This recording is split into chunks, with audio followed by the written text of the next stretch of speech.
Ta oli inspiratsiooniks. Mees, kes ületas näiliselt ületamatud takistused, et elada elu täiel rinnal ja olla mõnes mõttes isegi profisportlane. 4 jäseme amputaadina. Aga nüüd on see sama mees süüdistatav mõrvas.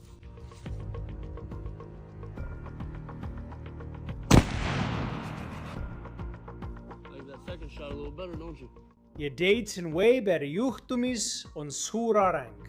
Oleme siin, et teavitada teid, et reedel, 10. aprillil kiitis suur vandekohus heaks süüdistuse Dayton James Weberi vastu. Nad kiitsid heaks esimese astme mõrvasüüdistuse. Selle eest on maksimaalne karistus eluaegne vangistus. Miks aga Weberi advokaat vastu vaidleb, öeldes, et selles loos on palju rohkemat kui see, mida olete pealkirjadest lugenud? Me käsitleme seda juhtumit Law and Crime'i esituses. Mina olen Chris Stewart.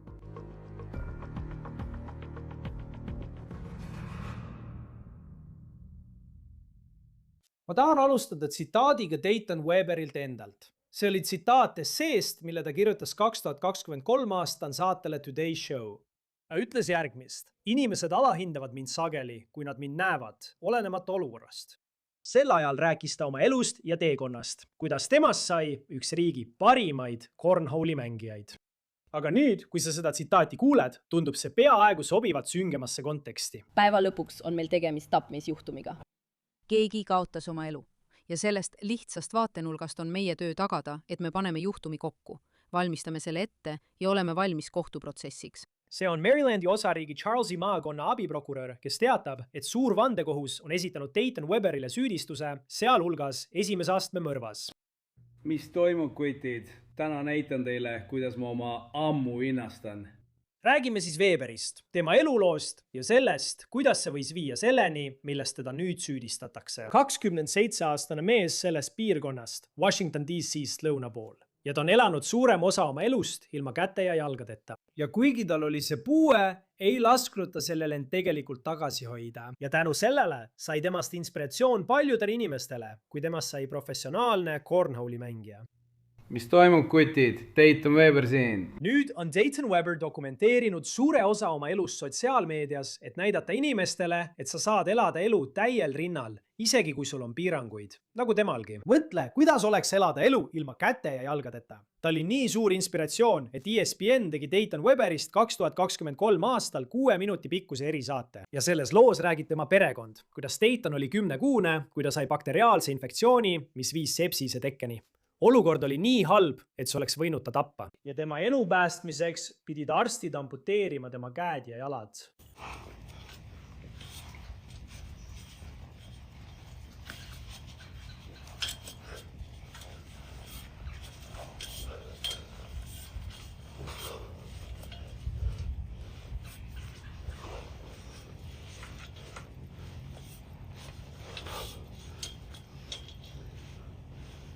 Nüüd vaata seda videot siin. See on relv, mis on kinnitatud Daytoni selja külge. Ja siin on ta ronimas jahil olles puuplatvormile.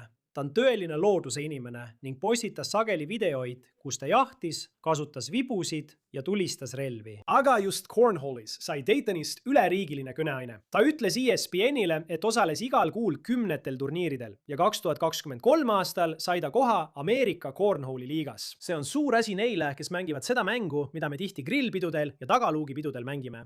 Kuid Daytoni jaoks oli see palju enamat kui lihtsalt see. Ta ütles, et tema elu moto oli, tsitaat, maailm ei oota. Kuid nüüd on see auhinnatud naeratus asendunud ausalt öeldes millegagi, mis tema arreteerimisfotol näeb välja nagu irve. Ja see on kõhedust tekitav, kui mõelda, millest teda süüdistatakse. Räägime sellest lähemalt. Arvatavasti valge sedaan, mehele tulistati pähe, teine mees punane särk. Ma tahan minna tagasi 22 märtsi ööle Charlesi maakonnas. Keegi tulistati TD jaoks teil 22.36. See oli see kõne, mis edastati dispetšeri kaudu. Charlesi maakonna šeriifibüroo ütleb, et 2 inimest peatasid tee ääres patrullpolitseinikud. Kell on umbes 22.25 õhtul. Ja need 2 inimest räägivad hirmutava loo. Nad ütlevad, et sõitsid autos, mida juhtis Weber. Ja šeriifibüroo sõnul sattus Weber väidetavalt vaidlusse inimesega, kes istus kõrvalistmel. Selle mehe nimi oli Bradrick Wells. Šerifibürool olid 2 inimest tee ääres, kuid Weberist polnud jälgegi. Samuti polnud jälge valgest Teslast, kus kõik see väidetavalt aset leidis. Ja polnud ka jälge sellest inimesest, keda väidetavalt Weber tulistas. arvatavasti valge sedaan, mehele tulistati pähe, teine mees, punane särk.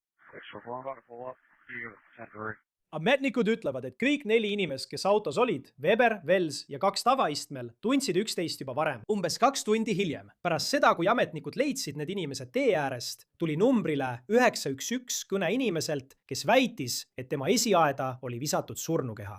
Vaid umbes 10 minuti kaugusel sellest kohast, kus need 2 inimest tee ääres olid. Ja see surnukeha kuulus Braderick Wellsile, 27-aastasele mehele, kes on nüüdseks surnud.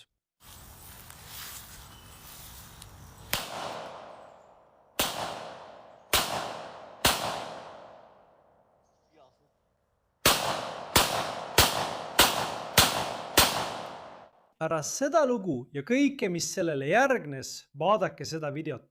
See on video, mille Weber oli postitanud oma YouTube'i lehele ja see pälvib palju tähelepanu ning te näete miks. See näitab, kuidas Weber laeb ja tulistab 9 mm püstolit, hoolimata sellest, et tal pole käsi. Nüüd, laupäeva õhtul väitsid tunnistajad, kes pidasid tee ääres kinni šerifibüroo patrulli, et nad suutsid Weberi Teslast välja pääseda, kui ta pärast väidetavat Wellsi tulistamist tee äärde peatus. Ja nad väitsid, et Weber palus neid väidetavalt aidata Wellsi surnukeha ära visata. 2 kaasreisijad keeldusid ning nad ütlevad, et Weber kihutas siis minema ja viskas väidetavalt surnukeha tänavale. Seejärel põgenes Weber väidetavalt sündmuskohalt. Ma arvan, et Dayton Weber liigub suvalises suunas. Mulle meeldib, kuidas see piirkond on.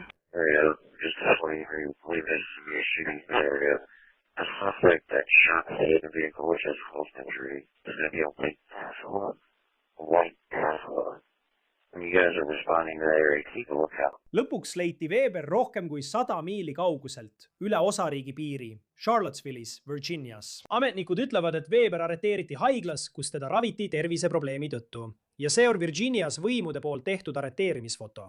Weber arreteeriti. Alguses esitati talle süüdistus ainult õiguse mõistmise eest põgenemises. Aga see juhtum on jõudnud täiesti uuele tasemele, sest kui ta naasis Marylandi, esitati tema juhtum suuržüriile. Ja see suur žürii esitas talle süüdistuse mitmes kuriteos, sealhulgas esimese astme mõrvas. Nüüd, teised süüdistused, millega ta silmitsi seisab, on tulirelva kasutamine vägivalla kuriteo toimepanemisel, 2 süüdistust teiste ohtu seadmises ja 2 süüdistust seoses laetud püstoli omamisega sõidukis. Kui ta süüdi mõistetakse, võib Weber veeta ülejäänud elu vanglas. Kuid Weberi advokaat ütleb, et see lugu ei ole selline, nagu prokurörid seda esitavad. Siin on palju rohkemat. Jah, ma mõtlen täiesti, see on enesekaitse juhtum, ta oleks kohe tapetud. Tal tuli tappa või saada tapetud, see ongi selle juhtumi sisu, see on enesekaitse juhtum ja me usume, et meil on selle kohta tõendid olemas. See tuleb kohtuprotsessil välja. Võelge sellele tsitaadile. Tappa või saada tapetud. See ongi lugu, mille Weberi kaitsemeeskond praegu välja toob. Nad rääkisid meediaga, see video WJLA andmetel pärast seda, kui Weber kohtus ilmus. Nüüd prokurörid vaidlevad sellele vastu. Nad väidavad, et praegu pole ühtegi tõendit, mis näitaks, et tegemist oli enesekaitsega. Prokurööril küsiti ka selle kohta, millist mõju võivad sotsiaalmeedia videod, näiteks need, kus Weber tulistab relva, omada ja millist rolli need võivad mängida selle juhtumi edasises menetluses. Ma mõtlen, üks asi, mida kohtuprotsessil või tõe väljaselgitamisel, olgu selleks kohtunik või vandekohus, tuleb mõista, on see, kas inimene on füüsiliselt võimeline püstolit tulistama.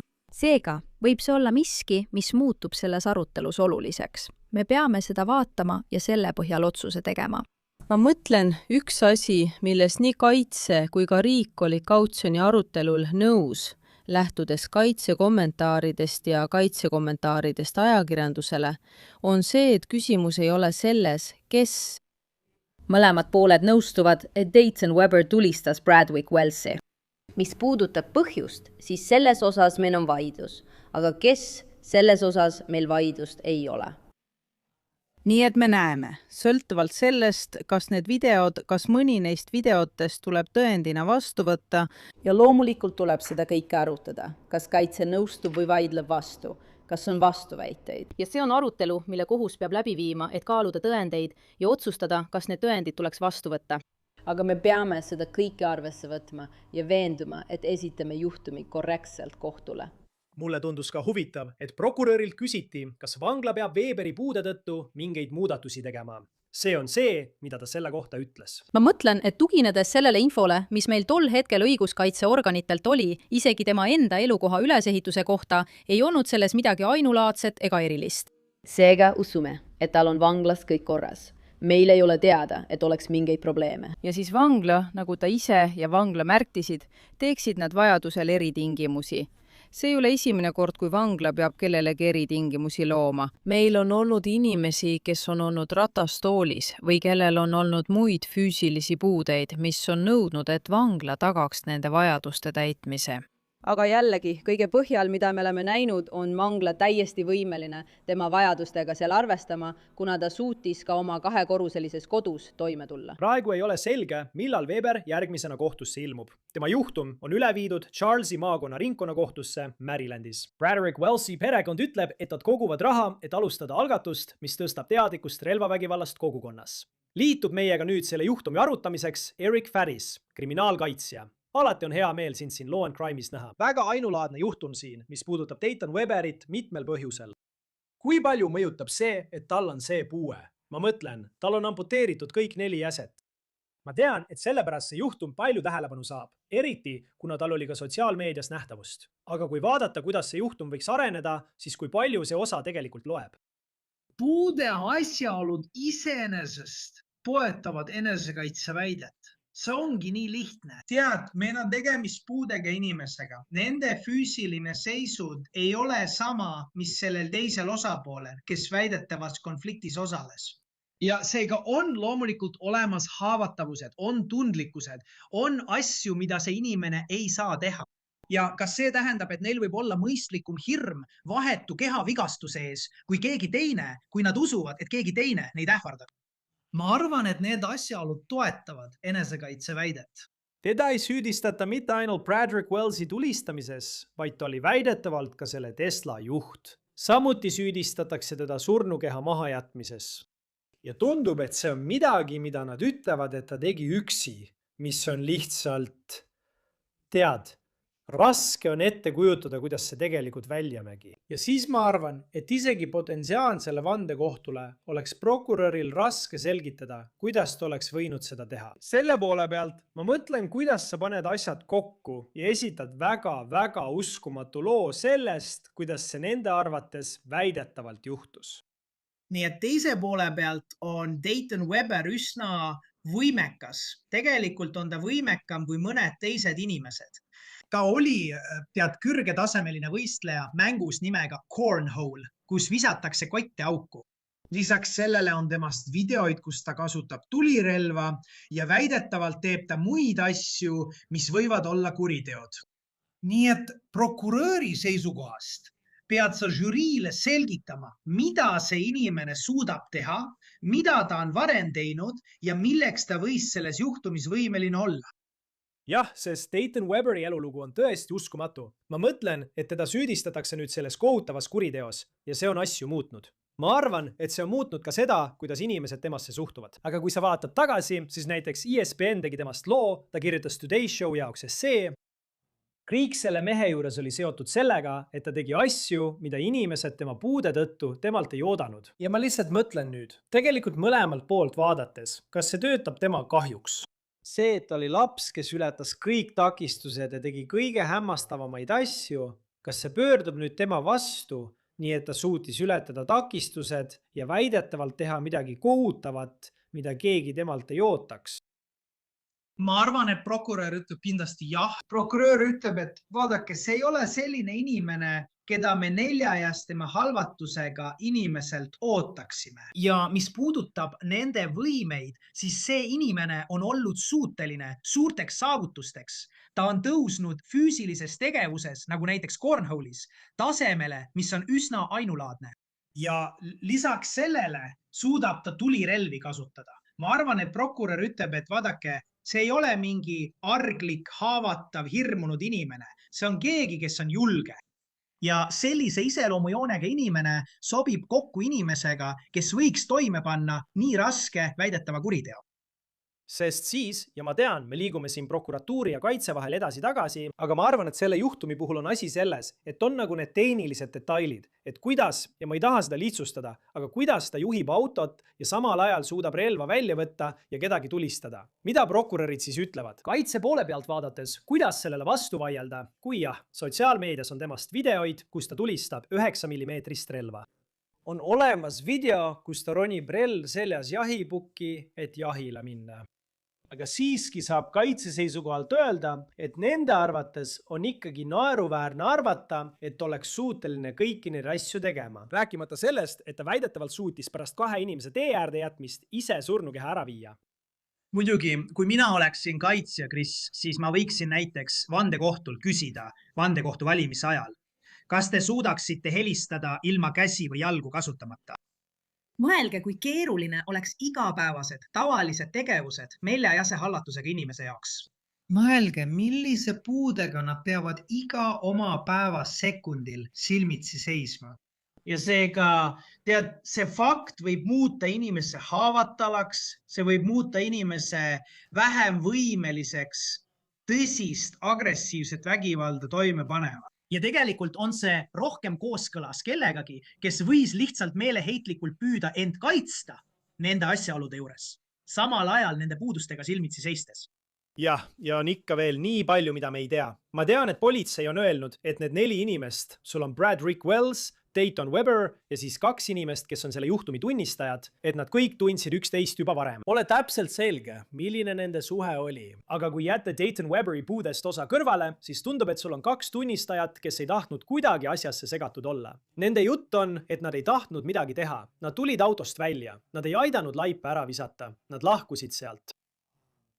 Ja kui sa oled kaitseadvokaat ja võib-olla me ei tea, mis sõidukis sees juhtus, aga need 2 inimest teavad, kas nad räägivad tõtt või mitte, seda me ei tea. Aga kuidas sa, kui on 2 ühe vastu ja Brad Rick Wells ei ole siin, et öelda, mis juhtus, siis kuidas kaitsjana luua see olukord, et vastu vaielda?